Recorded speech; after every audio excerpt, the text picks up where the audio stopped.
what we have to always do, regardless of who you voted for, you still got to pay your rent, you still got to take care of your kids, you still got to take care of your business. And maybe some of what's happening, like, they're trying to take apart the Department of Education. Yes. Maybe that is a good thing, because maybe it will force us to make sure that our kids actually get what they need. Yes, you guys heard it here first. You guys aren't, this isn't some sort of, malfunction. This isn't AI. This is Whoopi Goldberg actually agreeing with a right-wing point, if you will, or maybe agreeing with Trump and some of the stuff that he's doing.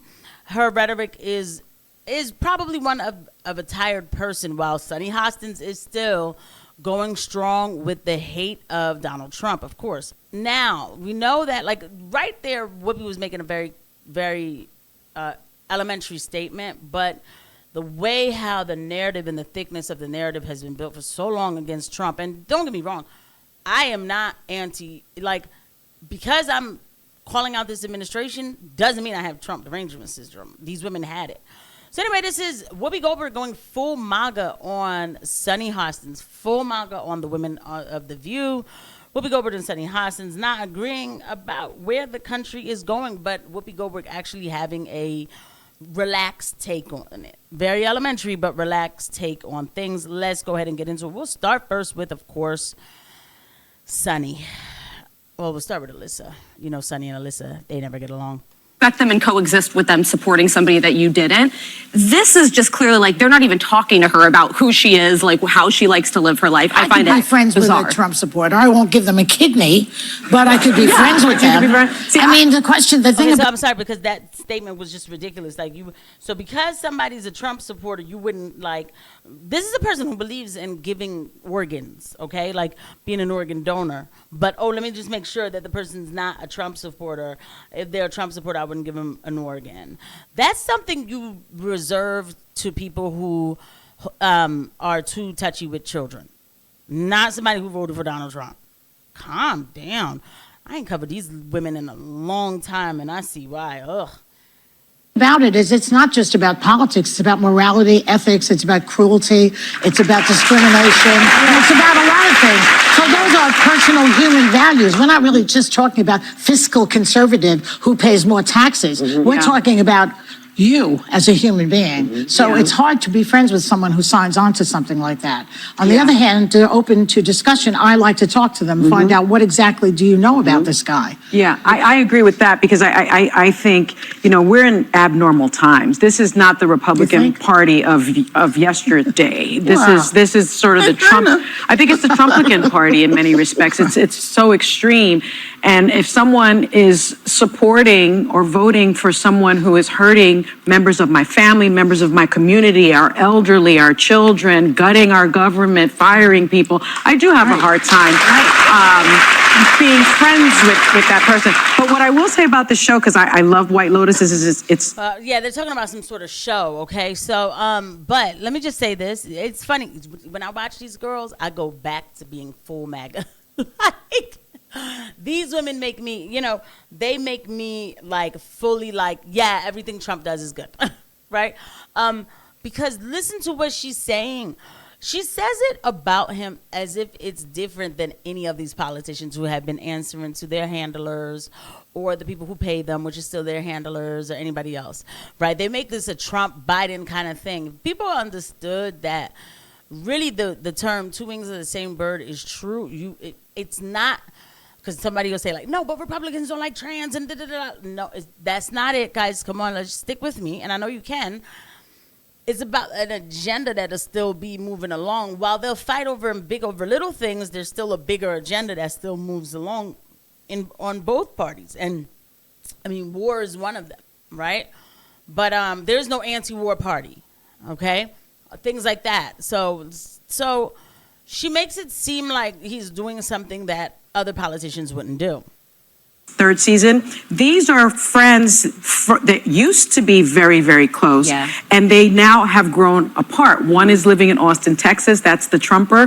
The Trump voter.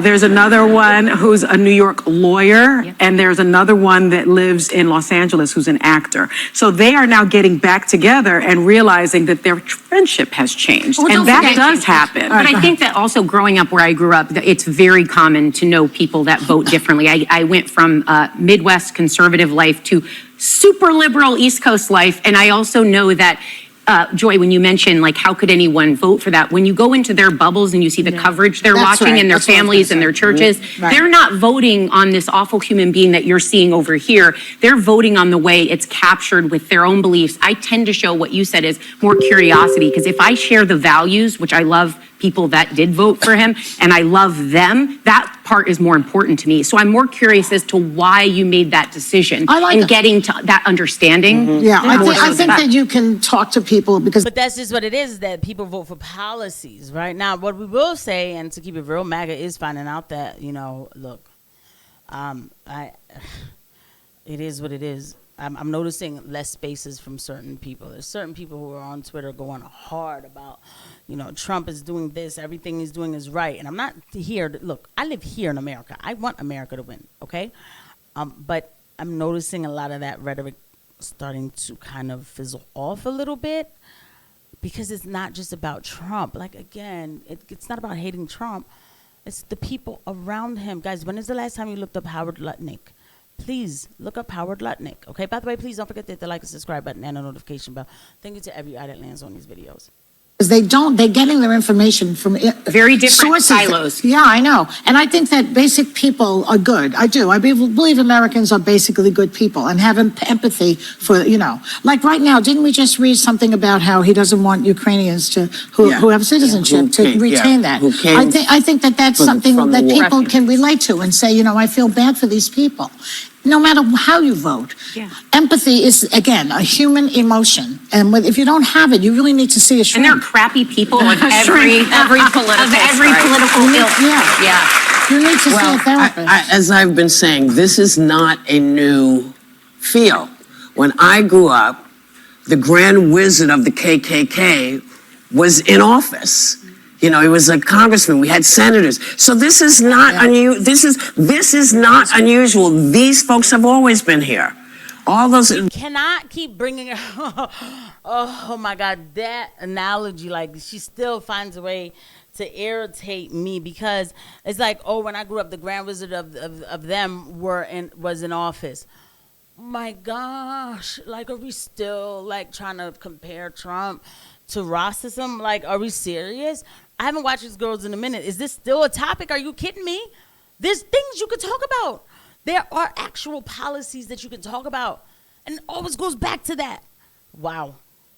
The racists, the misogynists, they've always been here, and so what we have to always do, regardless of who you voted for, you still got to pay your rent, you still got to take care of your kids, you still got to take care of your business. And maybe some of what's happening, like, they're trying to take apart the Department of Education. Yes. Maybe that is a good thing, because maybe it will force us to make sure that our kids actually get what they need.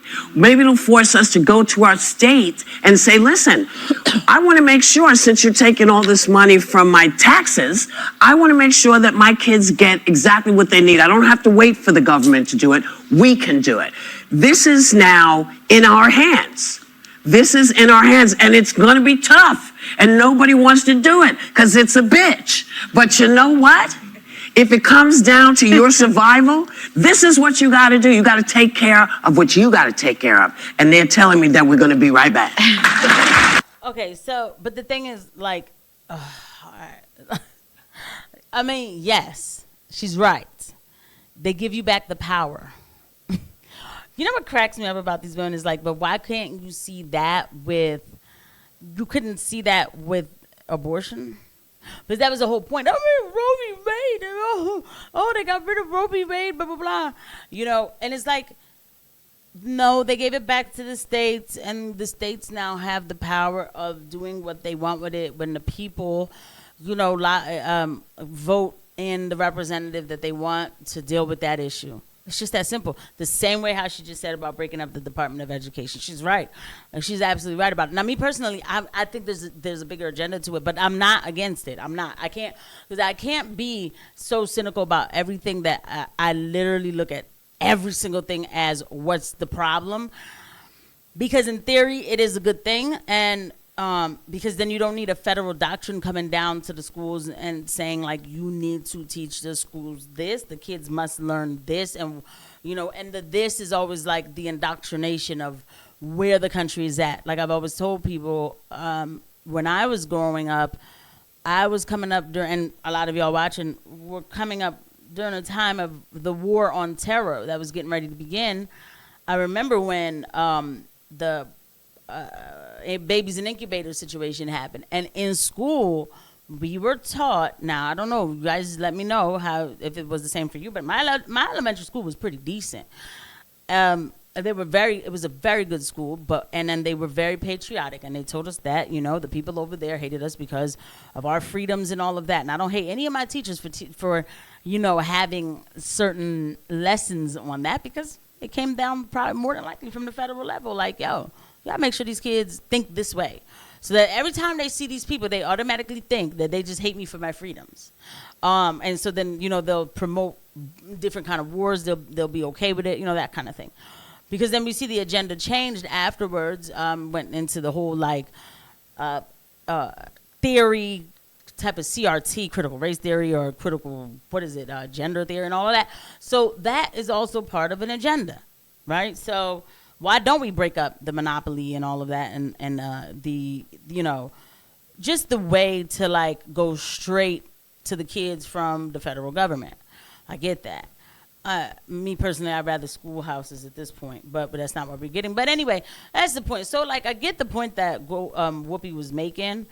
Obviously I wouldn't make it that way. Going back to the whole racism thing, it's like, dude, if y'all only understood how many more problems we have than that. But it always goes back to that for these women, so I'll leave it right there. I'll see you guys at the next one. Bye.